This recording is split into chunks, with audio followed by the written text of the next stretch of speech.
யாப்பேசு ஜெபித்தது, என்னுடைய எல்லையை பெரிதாக்குங்க ஆண்டவரே. எனக்காக இல்லை, நான் நல்லா வாழணுன்றதுக்காக இல்லை, தேவராஜ்யம் கட்டப்படணும். இஸ்ரவேல் தேசத்தில் மீண்டும் ஒரு எழுப்புதல் வரணும்.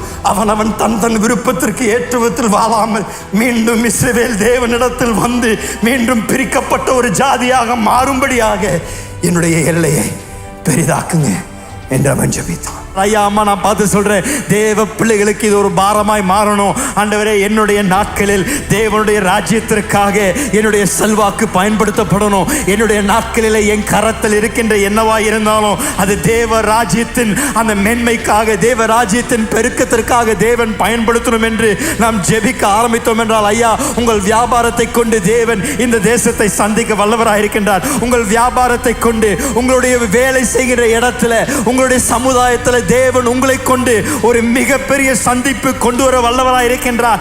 யாப்பேசு ஜெபித்த நிமித்தம் தேவன் நம் ஜெபத்தை கேட்டு அவன் மூலமாக தேவன் ஒரு பெரிய தாக்கத்தை ஏற்படுத்தினார் என்றால், இன்றைக்கு நீங்களும் நானும் இந்திய தேசத்திற்காக எழும்பி நின்று, ஆண்டவரே, உண்மையான சுதந்திரம் நீர் ஒருவரே தருகின்ற தேவனாய் இருக்கின்றபடியால நாங்கள் ஜெபிக்கின்றோம். எங்களுடைய தேசத்தில் எவ்வளோ லட்சக்கணக்கான கோடிக்கணக்கான ஜனங்கள் இன்னும் இருளில் அவர்கள் அழிந்து கொண்டிருக்கின்றார்களே, அந்த ஆத்துமாக்கள் அழிந்து கொண்டிருக்கின்றது.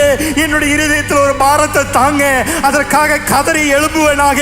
வாலிப தம்பி, வாலிப தங்கச்சி, உன்னை பார்த்து பேசுகின்ற, உலகத்திற்காகவும் வளர்த்த, உலகத்திற்காக உன்னுடைய எல்லா சாமர்த்தியத்தை பயன்படுத்துறியே, ஏன் தேவ ராஜ்யத்திற்காக உன் பலத்தை பயன்படுத்தக்கூடாது?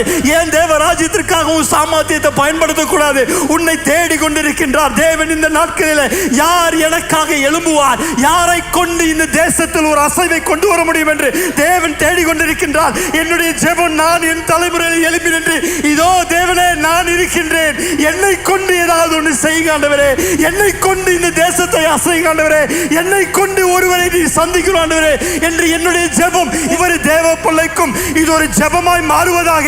ஆண்டவரே, எங்களுடைய நாட்களில் நாங்கள் எங்களுக்காக, எங்களுடைய இன்பத்திற்காக, எங்களுடைய சொந்த விருப்பத்திற்காக வாழாமல் தேவராஜ்யத்திற்காக, தேவனுடைய ராஜ்யம் பெருகுவதாக எங்களுடைய வாழ்க்கையின் நாட்களில் யாப்பேசின் ஜெபத்தை நாங்களும் ஜெபிக்க எங்களுக்கு கிருபை தாங்க ஆண்டவரே.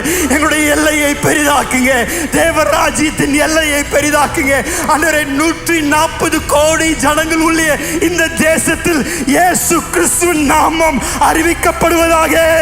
இந்த தேசம் ஒரு தெய்வீக சந்திப்பை பெற்றுக்கொள்வதாக. இருளில் இருக்கின்ற இந்த மக்கள் ஆண்டவரே, எங்களோடு கூட வேலை செய்து கொண்டிருக்கின்றவர்கள், எங்களுடைய வேலை வியாபாரத்தில் வேலை செய்து கொண்டிருக்கின்ற உம்முடைய அன்பை அவர்கள் ருசிக்கணும்.